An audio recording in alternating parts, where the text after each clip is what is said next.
Good morning, students. Now the next topic is 3D planes. है ना? We have to find the equation of the plane. Like ये हमारा एक plane है. We have to find the equation of this plane. For that, we know that the passing point and normal. तो यहाँ पर अगर मैं बात करता हूँ जनरल इक्वेशन ऑफ प्लेन क्या है? General equation of plane like ax plus by plus का cz plus का d is equal to 0 है ना. जैसे इक्वेशन ऑफ स्ट्रेट लाइन आपने पढ़ा था है ना, तो इसमें जो इक्वेशंस ऑफ प्लेन होती हैं वो इक्वेशन ऑफ स्ट्रेट लाइन से थोड़ी सी सिमिलर होती हैं. तो ये general equation of straight line is ax plus by plus का c is equal to 0. ये हमारी general equation of straight line होती है. ठीक है. तो प्लेन का जो इक्वेशन फाइंड करने के लिए आपको प्लेन का नॉर्मल पता होना चाहिए कि नॉर्मल वेक्टर क्या है. ठीक है. और उसका पासिंग पॉइंट एक हमें पता होना चाहिए कि वो प्लेन किस पॉइंट से पास कर रहा है. Suppose the normal vector is a I plus का बी जे प्लस का सी के है ना, and passing point is x1, y1, z1. ठीक है. तो पासिंग पॉइंट हमारा x1, y1, z1 है और जो प्लेन जिस पॉइंट से जिसकी नॉर्मल है वो हमारा क्या है? ए वेक्टर ए आई प्लस का बी जे प्लस का सी के का वेक्टर है. ठीक है. तो यहाँ पर वेक्टर इक्वेशन ऑफ प्लेन तो ये हमारी जो होती है that is equal to R vector minus A vector dot N vector equal to 0.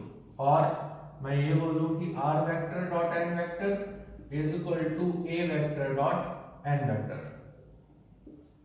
N vector multiply कर देंगे, दोनों साथ में डॉट कर देंगे और A vector dot N vector को राइट साइड ले जाएंगे तो ये वैल्यू हो जाएगी. तो R vector dot N vector into ए वेक्टर डॉट एन वेक्टर यहाँ पर हमारा क्या हो गया? वेयर आर वेक्टर ये हमारा वेरिएबल वेक्टर है एक्स आई प्लस का वाई जे प्लस का Z K, and N vector normal ये हमारा N vector is normal vector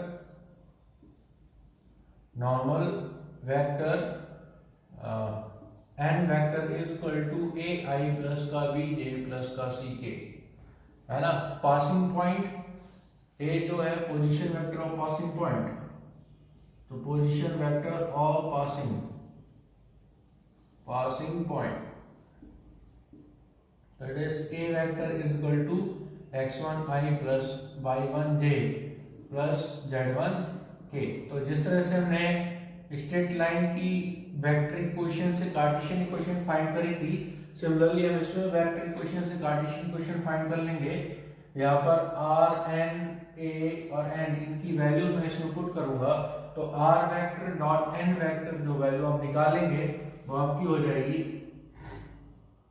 are vector dot N vector आपका हो जाएगा ए एक्स. इसका इसके साथ में डॉट निकालूंगा है ना. इस आर वेक्टर का इस एन वेक्टर के साथ में अगर हम डॉट निकाल लेंगे तो आपका आ जाएगा ए एक्स प्लस का बी वाई प्लस का सी जेड. भाई एक्स कंपोनेंट है, एक्स से मल्टीप्लाई होता है वाई वाई से और जे जे से. सिमिलरली राइट हैंड साइड हमारी हो जाएगी ए वेक्टर डॉट एन वेक्टर, इन दोनों का मल्टीप्लाई. तो ए ये क्या हो गया? ए एक्स वन प्लस का बी वाई वन प्लस का सी जेड वन है ना. तो ये हमारी वैल्यू हो गई. अब मैं इसको लेफ्ट साइड में भी ला सकता हूं तो ये बोल सकता हूं कि A X minus X one plus का B Y minus Y one plus का C Z minus Z one equal to 0. ये भी हमारी क्या होती है? Plane equation of plane passing through x1 y1 z1 and direction vector is ये abc क्या है? abc are the direction ratios of normal vector. ठीक है. तो इस तरह से ये वैल्यू ये हमारी इक्वेशन है. और इसको मैं थोड़ा सा और अरेंज कर दूं तो मैं ये कह सकता हूं कि भाई इसको ये कर लिया, इसको मैंने एज्यूम कर लिया माइनस का डी माइनस का डी, तो वो इधर लेके आएंगे तो आपका हो जाएगा, क्योंकि ये कांस्टेंट है, स्केलर वैल्यू है, तो ax प्लस by प्लस का cz प्लस का d इज इक्वल टू 0 है ना। तो ये जो वैल्यू है, ये जो d है, ये आपके लिए वैल्यू है। तो यहाँ पर देखिए जो ये abc है, ये वैल्यू जो होती है x y और z के साथ में जो मल्टीप्लाइड वैल्यू होती है किसी इक्वेशन ऑफ प्लेन में, है ना, तो वो मल्टीप्लाइड वैल्यू, जैसे मैंने बोला 3x प्लस 4y माइनस का 5z प्लस का 6 इज इक्वल टू 0, तो यहाँ पर अगर मैं नॉर्मल वेक्टर निकालना चाहूँ तो ये हो जाएगा 3i प्लस का 4j माइनस का 5k। ये बहुत इंपॉर्टेंट पॉइंट है ना, कि अगर मैं प्लेन की इक्वेशन आपको गिवन है और उससे मैं नॉर्मल वेक्टर निकालना है तो आप नॉर्मल वेक्टर निकाल सकते हैं, डायरेक्ट निकाल सकते हैं। तो ABC जो मल्टीप्लाइड वैल्यू होती है x y z के साथ में, वो आपकी नॉर्मल वेक्टर की वैल्यू मल्टीप्लाइड वैल्यू होती है। ठीक है, तो वेक्टर इक्वेशन ये होगी r vector minus a vector, या फिर ये बोलूं r vector dot n vector is equal to a vector dot n vector. ठीक है, तो vector equation, Cartesian equation, general equation है ना। अब मैं प्लेन की नॉर्मल इक्वेशन बताना चाहूंगा। तो नॉर्मल इक्वेशन के लिए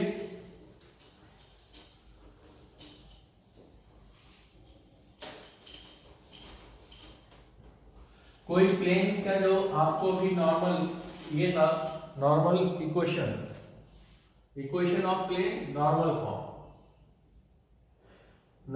फॉर्म है ना। तो नॉर्मल फॉर्म और ये स्टैंडर्ड वेक्टर इक्वेशन ये थोड़ा सा डिफरेंट है।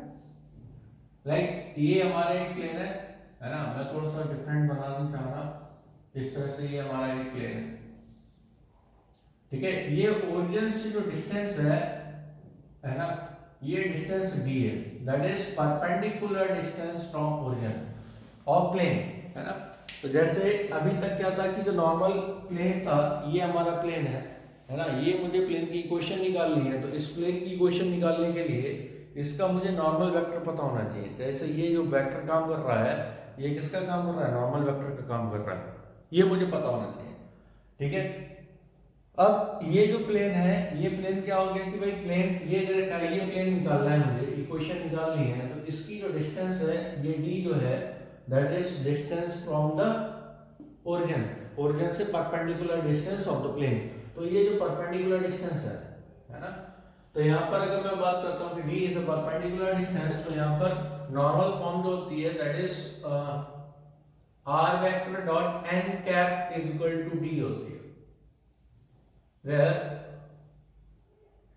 n cap is perpendicular is a unit, क्योंकि ये कैप है तो यूनिट नॉर्मल वेक्टर है ना। And d is equal to perpendicular distance of plane from origin, है ना। अब जैसे ये क्वेश्चन आपको दे दिया जाए कि क्वेश्चन क्या दे दिया गया कि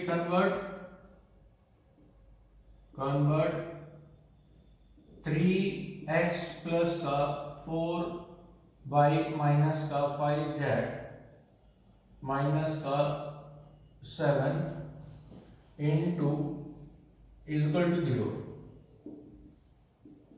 into नॉर्मल फॉर्म, है ना।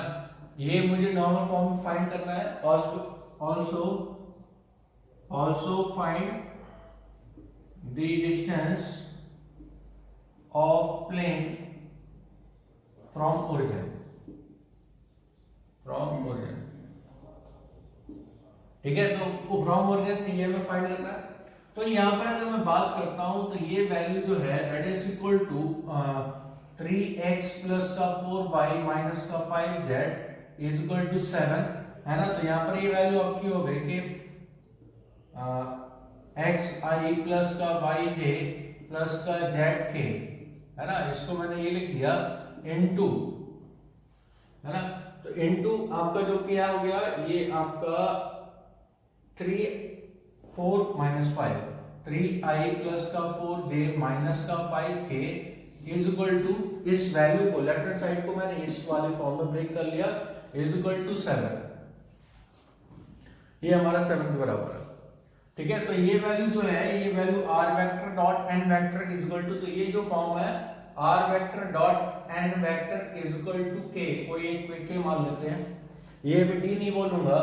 जब इधर आपका क्या कन्वर्ट हो जाएगा, ये n कैप हो जाएगा, तो इधर की वैल्यू d होगी, तो इधर की वैल्यू जब n कैप होगी तभी इधर की वैल्यू d होगी, n वेक्टर में d नहीं होगी।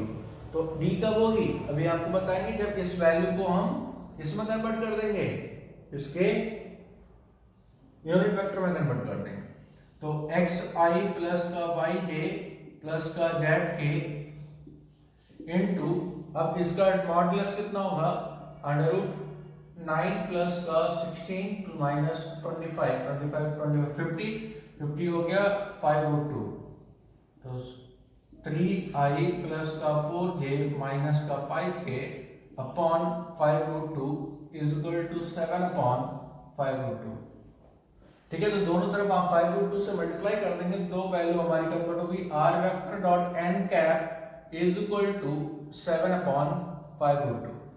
ठीक है, तो ये हमारी जो वैल्यू है, ये क्या convert this into normal form, तो ये हमारी नॉर्मल फॉर्म है, r vector dot n cap is equal to d, है ना, तो ये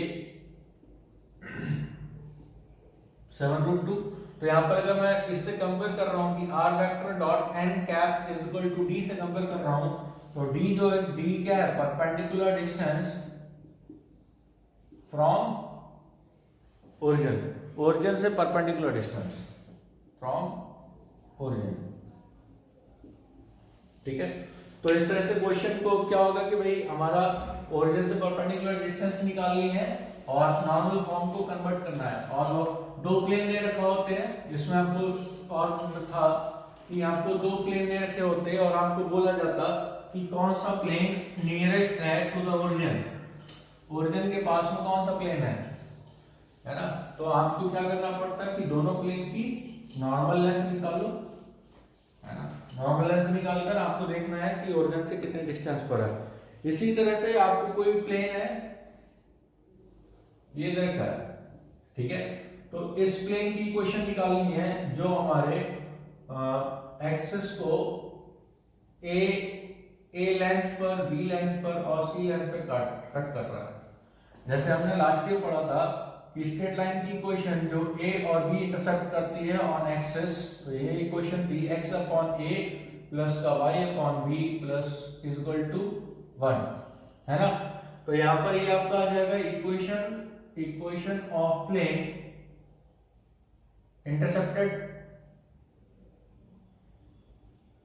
intercepted A, B and C length on axis।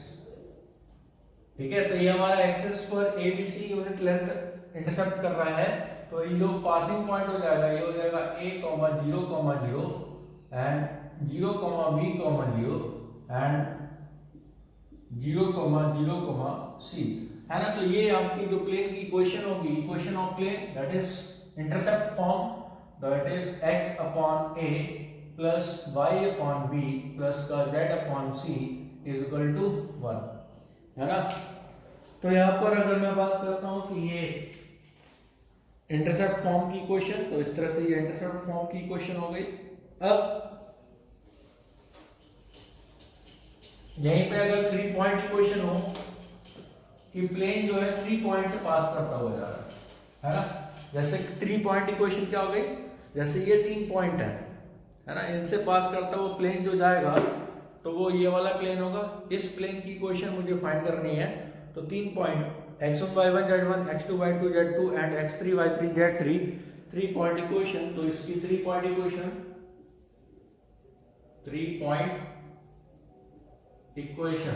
Is equal to x minus x1 and x minus, यहां पर आपका हो गया x2 minus x1 x3 minus x1, फिर y minus y1 y2 minus y1 y3 minus y1, तो minus z1 minus z1 minus z1 Z2 Z3, ठीक है, that is equal to 0. This is the Cartesian equation of the plane passing through 3 points x1 y1 z1, x2 y2 z2 and x3 y3 z3. ठीक है, तो हम ये equation निकालेंगे.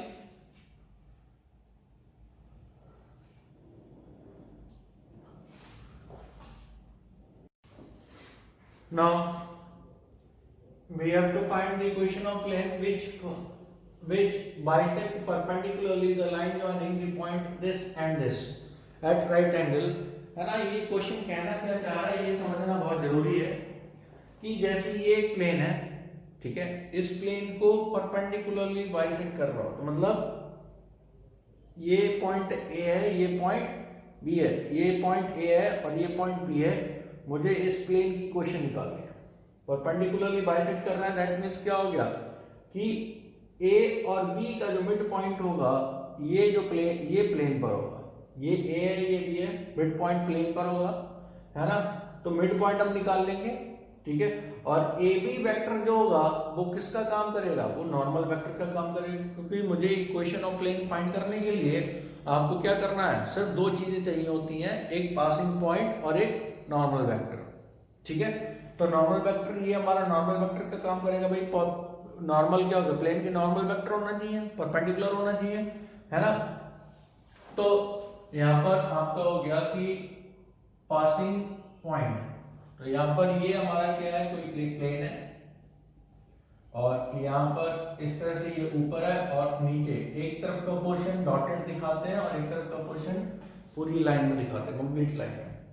तो यहाँ पर ये हमारा ए पॉइंट सपोज कर लेते हैं, ये बी पॉइंट है और ये सी जो है, सी पॉइंट कहाँ पर होगा, प्लेन पर होगा. ठीक है, तो ए के कोऑर्डिनेट कितने हैं, 2, 3, 4. बी के कोऑर्डिनेट है 4, 5, 8, 4, 5, 8 और सी के कोऑर्डिनेट आपके हो जाएंगे 2, 4 + 2 डिवाइड बाई 2 मतलब 3, 5 + 3 8 डिवाइड बाई 2 4, 8 + 4 6, तो ये आपका 6 आ जाएगा. 3, 4, 6 ये जो पॉइंट है ये कहां पर है, प्लेन पर है. तो नॉर्मल वेक्टर, तो point on plane is equal to, यहां पर आपको दे रखा है C vector, C point is 3, 4, 6. तो ए वेक्टर हो जाएगा passing point, that is equal to 3i + 4j + 6k, 3i + 4j + 6k, क्योंकि मुझे निकालना है r vector dot n vector is equal to a vector dot n vector, है ना. मुझे ये वैल्यू निकालनी.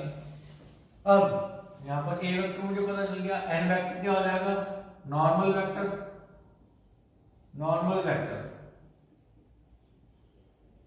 है ना, a b vector which is equal to b vector minus a vector.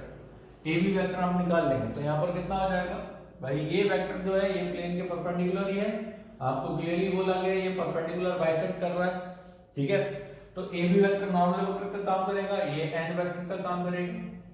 ठीक है, तो कोई भी हम निकाल सकते हैं, ए बी वेक्टर काम करेगा, ए सी वेक्टर भी नॉर्मल का काम करेगा, सी बी वेक्टर भी नॉर्मल का काम करेगा, सी ए वेक्टर भी नॉर्मल का काम करेगा, सबसे सेम वैल्यू आएगी आपकी.